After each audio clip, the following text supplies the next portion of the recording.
Chondrus Crispus is an Atlantic algae. They do have roots, but instead of, like the land roots goes in the ground, this one right here goes attached to rocks. And this plant right here absorbs all the calcium, potassium from the rock. Naturally, you cannot cultivate Chondrus Crispus. You cannot regrow it, clone it, and then put it back into the environment for it to flourish. You can't do that. You can do that with other species and stuff too.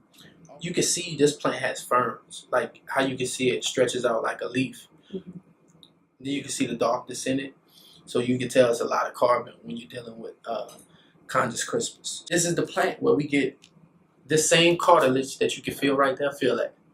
That's what we replace in your bones when you take this plant. That same cartilage right there. This is a baby krill. Little small, he a part of the lobster family. That small little bitty tiny thing only lives in cold water, family. When we talk about what's the food and the habitat and the environment of Chondrus Crispus, we look for specific things. We look for the Chondrus Crispus to have a fern-like leaf shape, flat leaf shape, and we also look for the baby krill to be attached to it. Now, when you taste this plant, again, it doesn't have salt on it, table salt. It actually has potassium in the plant, so that's why when you taste it, you actually taste the potassium in it. Well, Dr. Sebi himself made this famous about this plant having 92 trace minerals that are, the body is 102. So if this is 92, that's a lot of nourishment for one plant. So, of course, this is why the iris survived off of this plant, because it has 92 minerals. Being suspense in water like it is suspense, this is the reason why this plant is able to collect so much nourishment out of the ocean.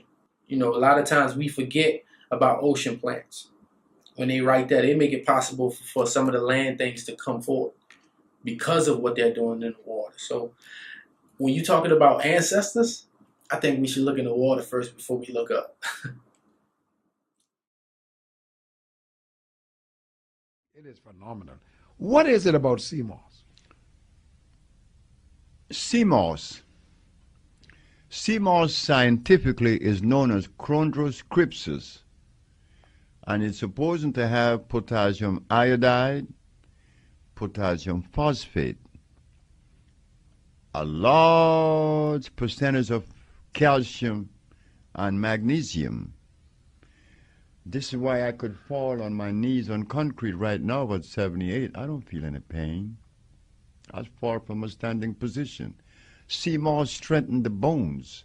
Seamoss strengthen the brain. Seamoss have the power to bind radioactivity. Seamoss is powerful. I didn't make Seamoss. God did.